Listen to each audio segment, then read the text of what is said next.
The cold and wet weather is an especially difficult problem for some people in San Jose. We'll show you how they're coping.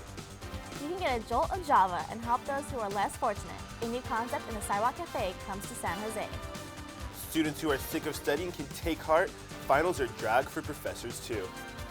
And since this is the last show of the semester, we have the obligatory blooper reel. Update News starts now.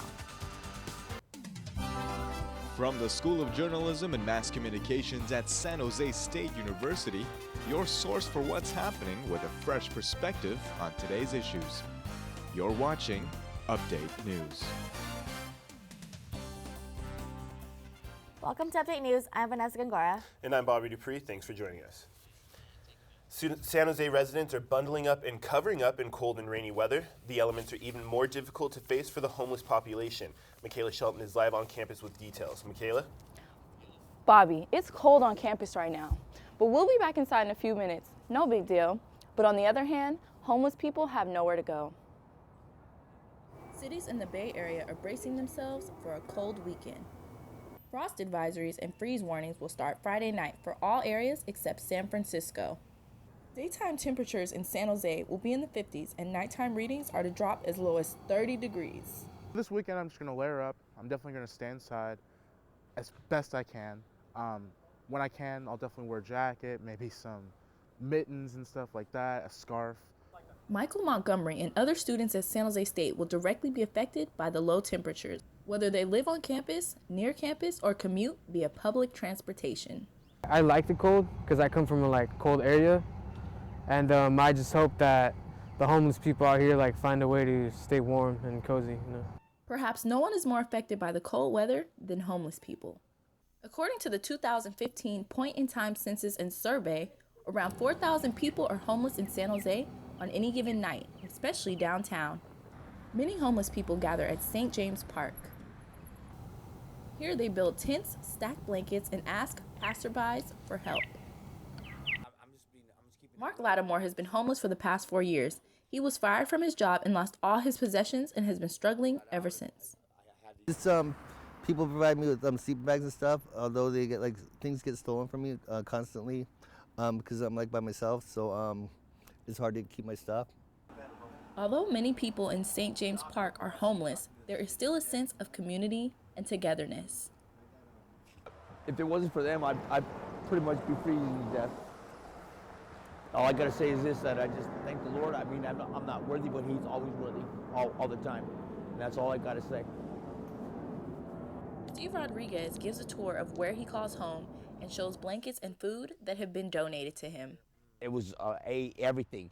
And I just kept going to lunch because it was so good. And I ate, it was 4 lunches. So they gave me 4 lunches.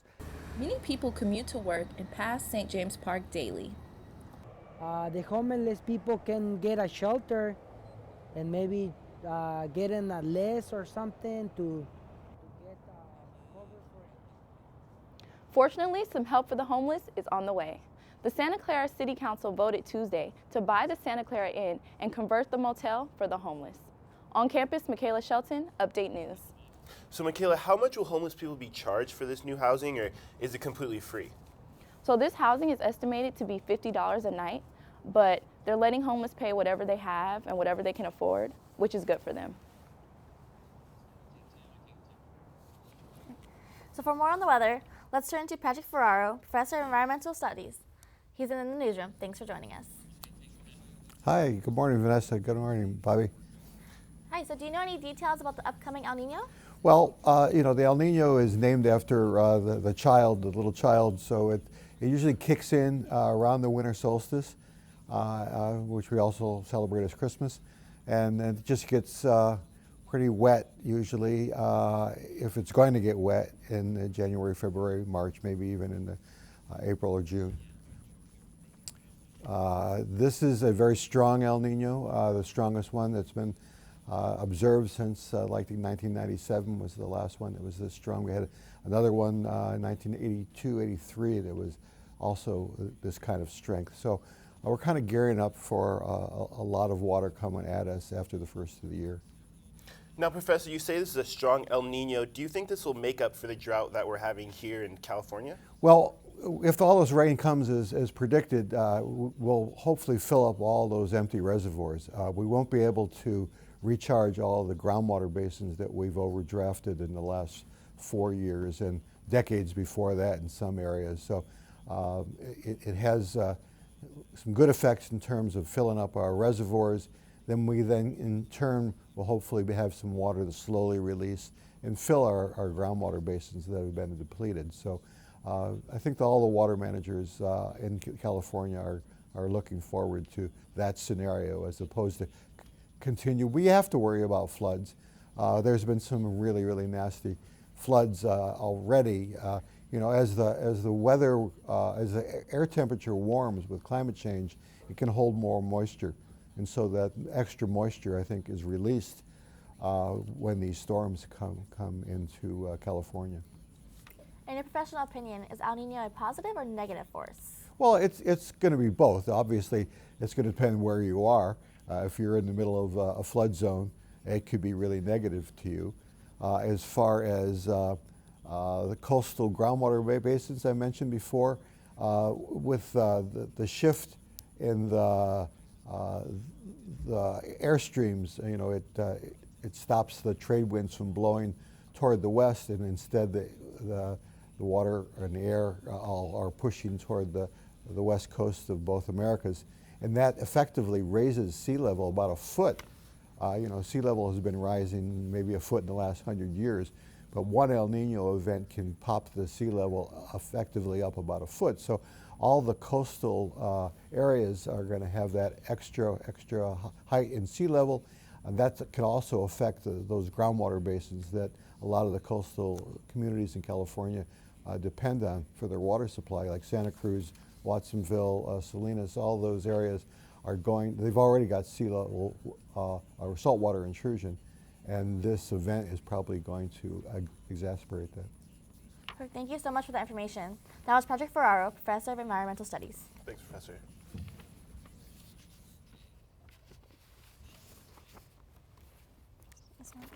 As freezing temperatures begin to take effect in the Bay Area, many good Samaritans are reaching out to the homeless. A new street cafe recently launched to help provide employment and shelter for those in need. Marguerite Tufuli has a story. This is not your ordinary coffee cart. Karma is a sidewalk cafe that employs men and women who are working to get out of poverty. The Downtown Streets team created the project. The nonprofit group is dedicated to helping the homeless and got the coffee business brewing here at Market and Santa Clara Streets. Well, I think the most important thing that we're doing here is that we're paying a living wage for our team members, which is difficult to do in Santa Clara County because of the expenses out here, especially housing costs. Sanchez says to end homelessness, businesses must pay a wage that's capable of getting housing and keeping housing. Cartma employees are earning $15 an hour. Ann Pagassian was hired to become a Cartma crew member when they first launched in November. I am currently homeless, and I after I work here, I have to survive on the streets at night. Before she was hit with obstacles, Pagassian was a good Samaritan who donated socks and food to the homeless. She never imagined that she would be where she's at today. Homelessness can happen to anyone. I'm a former tech employee, and a lot of people do not realize you can be one paycheck away from being homeless. Okay, there are people who are going through homelessness right now, who are sleeping in the streets, who were in the jungle, and to try to make their way back into society and without, some kind of negative image. It's a very hard thing. Both employees strive to get out of poverty to join the working class. Housing costs are the biggest problem. According to the San Jose Census Survey, more than 2/3 of the homeless population can't afford rent, and more than half are unemployed. Cartma plans on continuing their mission to end homelessness. They're open from 8 a.m. to 1 p.m. Monday through Friday. In San Jose, Marguerite Tufuli, Update News. More than 40 million people living in America have AIDS or HIV. This Tuesday was World AIDS Day. The 7th Street Plaza was filled with informational booths to help spread awareness of sexually transmitted disease. Raymond Abali has the story. It's no laughing matter, but these students are playing AIDS games, learning more about HIV on World AIDS Day. It was an opportunity Tuesday for people worldwide to unite in the fight against HIV and help commemorate those who have died from AIDS. So talking about all of the research and advances that have been made to help those people who are living with HIV, but also we have new drugs that will help prevent HIV infections. San Jose State ranks 65th out of 140 universities in a sexual health report, Trojan Brand Condoms, released in early November. The list shows the ranking of universities that have the best accessibility of sexual health resources on campus. And health is part of what leads to student success academically. If you're unhealthy, you're not going to do as well in school. The Peer Health Education Program passed out condoms and informed students about multiple ways to have safe sex. Free HIV testings were available as well. Students had a chance to receive a free t-shirt if they visited and received stamps from multiple tables. Outside organizations like Planned Parenthood and the Santa Clara Department of Public Health were present to help raise awareness. The Student Wellness Center welcomes students to come in if they have any questions. People can come and see me about any sexual health issues or questions they may have, and just sort of that access to health care for all students is important for the school as a whole. Young adults are the most susceptible to receiving AIDS. According to the Center for Disease Control and Prevention, about 1 in 4 new HIV infections are between the ages of 13 and 24, with males being the majority. Hope is that newly introduced prevention drug will help prevent even more people from contracting the virus. On campus, Raymond Ibali, Update News. With finals approaching at SJSU, students are attending study nights. Student Success interns host these study nights with help from the African American and Chicano task forces. The Student Success Center offers general education advising, help with changing majors, academic policy-related questions, and meetings with peer advisors. The interns are part of a new program that hires students to provide resources and host events to ensure that students at San Jose State have what they need to be successful. Not only do they not have to worry about cooking dinner while studying for midterms or finals, but they also get to bridge the gap and network with other Black students that they wouldn't necessarily see in their classrooms. As an incentive for students to participate, home-cooked meals are prepared each night with a different theme. They are meeting in McQuarrie Hall from 6 p.m. to 11 p.m. every night until December 11th. It's that time of year again. No, we don't mean the holidays. Finals begin next week. While students are preparing for their exams, Update News reporter Jessica Monday takes a look at what final exams are like for SJSU professors. Before students can go home and enjoy the holiday season this year, they must complete their dreaded final exams. But finals aren't just stressing out students. They stress out the professors who give them as well. Professors such as Mary Williams, who teaches English, are required to administer some type of final exam activity on finals day. However, they do get to choose what type, whether that be a test, paper, or presentation. This is the time of the semester where we're just like the students. We're like so exhausted and done. And yet the finals, we get lots of grading. A lot of factors play into which type of final they choose, such as content and class size. Thalia Inagos taught engineering before becoming the vice president of graduate and undergraduate programs. I had a large class with 500 students, and there was no way that we were going to be able to grade it if we gave a really long essay exam. So in that class, we gave a multiple choice. Like this right here, this is just for one class. I've got this times about 5 right now that I've got to get through before the end of the semester. Much like her students, journalism professor Donna Nichols is also stretched for deadlines. At this point in the semester, all professors are calendar constrained. And you have a week at the most. It could be 5 days to get it all done. So the final exams, they end on the 16th. Your grades are due on the 21st. That doesn't give you a lot of time to do the gradings. And the time between the last final and when grades are due is relatively short. So collecting all that information at the end is like, it's exhausting. Many of these teachers on average have 50 to 80 students in their class. Since they teach 4 classes per semester, they can have more than 200 students at once. All of these grades have to be individually submitted. The rewarding part is after I hit review grades, approve, final, send on the last class, and then I take a deep breath, have a big glass of wine, and I'm done. Finals week will take place from the December 10th through the 16th, with makeup day being on the 17th. The advice professors offered to students for final exams was to eat well, rest and relax, and study hard. Live on campus, Jessica Monday, Update News. All right, when we come back, we'll have Eugene Liu here with Arts and Entertainment. Drinks are the best way to celebrate the end of the semester. We'll show you the reason why it's important to drink responsibly. A new art exhibit is in town, and it will make you see the light. Update News will be back in a flash. So my favorite memory from Update News was interviewing really cool people. I interviewed Mike Upati, who used to play for the 49ers, and I got to interview Jerry Yang, who's the CEO of Yahoo. So I got to meet really cool people and work on my interview skills. Okay, so my favorite part about Update News is actually being one of the first ones to produce the show. Got to learn a lot, and going out there and interviewing awesome people. Like one of them was a tattoo artist that just got out of prison, so it was pretty interesting. My favorite part of Update News is actually the beginning of semester when I got a text alert about a suicide shooter, and I decided to do a story on that because I pretty much hustled for it, and not a lot of people could do that, so I felt like that was a true Nightcrawler experience. My favorite part of Update News was just the people. I got to meet so many amazing people over the past 3 semesters that I did this, and I've made so many amazing memories, things that I'll never forget, and I'm so thankful that I was able to do it.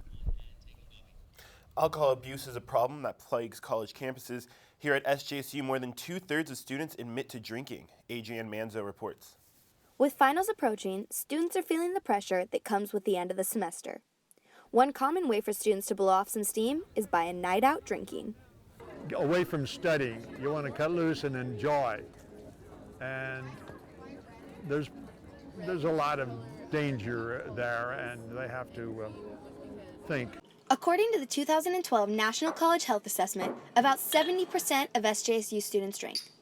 University Police Department Sergeant Jenny Gaxiola says some people start to think the only way to have fun is with alcohol. Thursday became a new Friday, weekends. So essentially it's extended Thursday, Friday, Saturday. So it's like a 3-day party. Woo! And the party culture on college campuses isn't helping. Sergeant Gaxiola says a lot of the alcohol consumption starts with housing, fraternities, and some of the surrounding apartments. Though there may not always be direct peer pressure to drink, Program Director for Mothers Against Drunk Driving, Domenica Cardenas, says students can be influenced by their environment. If your friends do it, you want to do it. Sometimes you're not forced to do it, but because you want to fit in, you tend to do it. The problem is, some people start to feel invincible when they drink. According to the 2015 results of SJSU's Alcohol EDU survey, 13% of students who drink are considered heavy drinkers. Shuts down anxiety at first, right? Which is why everyone likes it. Shuts down your inhibitions, but then it's going to go on and shut down your vital functions, like breathing. Here at the SJSU Wellness Center, workshops are available to better educate students on how to safely drink. For students that think they have a severe problem, counselors are available to help. On campus, Adrienne Manso, Update News. Dream, Explore, Discover. SJSU offers students a variety of study abroad programs for a single semester of the academic year. The College of Applied Sciences and Arts lures students to its Tables Tuesday for a quick informational session. All incoming students in CASA are required to have international study experience. Students will embark on a 3-week trip, visiting places like England, Austria, Germany, and more. They will complete 6 units in that amount of time. Other programs are available at more than 250 universities in 55 different countries. Informational abroad sessions take place in Clark Hall, and their schedule is posted on the SJSU Abroad page. The next meeting is scheduled for December 7th at 3 p.m. Now we have Eugene here with Arts and Entertainment. What's going on, Eugene? Well, Bobby, when I said I would save the best for last, I actually meant it, pun intended. Let's get to it. What happens when new school and old school technology join forces? That is what Bay Area artist Jim Campbell imagined before setting up his new LED exhibit. He calls the exhibit New Works. It launched this week at the San Jose Center for Contemporary Arts. Using more than 1,000 LED lights, Campbell set up one of the many features called Exploding Lights. What seems to be a mass display of mini lights turned into a visual effect showing birds flying. Campbell's Exploding Lights displays a 360-degree experience for visitors. He tests people's ability to perceive images when the resolution and clarity are reduced dramatically. By manipulating the patterns of lights and angles, some images show a person's shadow running or swimming. New York artist Jane Ronson collaborated on the project. The free exhibit is open to public until February 7th of next year. And that's all I have for arts and entertainment. Those lights are pretty cool. Have you checked that out yet? Yes, I did, and let me say it's an ecstatic experience. Don't even need to go to a rave anymore and just go to that exhibit. Nice. All right, up next we have Christian Ponce here at Sports. We'll have the results of the men's basketball game against Antelope Valley. And stay tuned for a recap of this semester of Update News. My favorite part of Update News was getting the experience as a reporter and looking for stories and just doing what I love. So it's an awesome experience, and I'm glad I got to experience Update News. My favorite part of Update News was when I got to produce a show because I want to be a producer in the future, and I feel like it gave me good experience, and I kind of like doing work behind the scenes. My favorite part of Update News was definitely learning that I like shooting video, because before this I was all about print and I never really considered broadcast an option. My favorite part of Update News was definitely waking up in the morning and just seeing how like stuff works and everything, like how a studio operates and how a news program like would operate. And for me to experience that, it's like really, you know, like I'll cherish it for the rest of my life basically. Now we have Christian Ponce here with sports. What's new with sport and athletics? Well, basketball's off to a really good start. The San Jose State men's basketball team won its third straight game Wednesday night. The Spartans defeated the University of Antelope Valley at the Event Center with a score of 90-60. San Jose State's Frank Rogers had a stellar night as he tallied his third double-double. The first half had the Spartans hold a small advantage over the Pioneers, but maintained an 8-point lead going into the half. In the second half, the Spartans dominated the Pioneers to secure the victory. Thing about us, we're so deep, anyone can score the ball, you know, so it's kind of hard to scout us because passes are coming from left to right. So if we just stay unselfish and have more assists and turnovers, we'll win most of the games. Next, the team will play at Santa Clara University on Saturday. And coming up this weekend, we've got men's basketball will head across town to take on their rivals, Santa Clara University, Saturday at 7 p.m. Tickets are $5 and can be purchased at the SJSU ticket office for a free bus ride to the game. Then Sunday afternoon, women's basketball will be playing San Francisco University in the Event Center at 2 p.m. And last but not least, next Wednesday, be sure to check out the Sports Tech Symposium on how technology is changing the game of football. Speakers from the Super Bowl 50 host committee and the NFL will discuss how they are innovating the way the game is played. The symposium begins at noon in the Student Union Theater. You don't want to miss that. And that's all I have for Spartan Sports this week. So exciting. I'm really looking forward to those games. Yeah. Thanks, Christian. Yep. As we wind down the semester, it's time to put another season of Update News in the history books. We've learned a lot and had some good laughs along the way. Here's a look back, compiled by Update News reporter Dustin Dorsey. Katie Oriana has picked a new spot in San Martin to get her orange on. You just took me back to my childhood. No problem. Okay, go down a little bit. Go down, up. No, go up.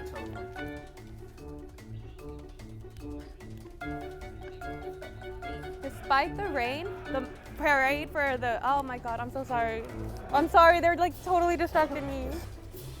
No, keep going, just keep recording.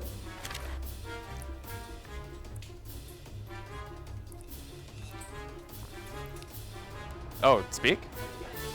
And that's all we have for this week's edition of Update News. From all of us here, thanks for joining us and see you next week. Clinics and lessons for the public anchor. And more popular is students are Are you recording? I'll get you a cookbook for Christmas. Thanks, I'll actually be able to learn how to make instant noodles now. And it's only breakfast. Don't roll your eyes at me. What's going on, Eugene? A lot has happened today. Fall officially started this week and... I kind of stuttered a bit on that. Well, this drought, even if this drought improves. Operations of businesses.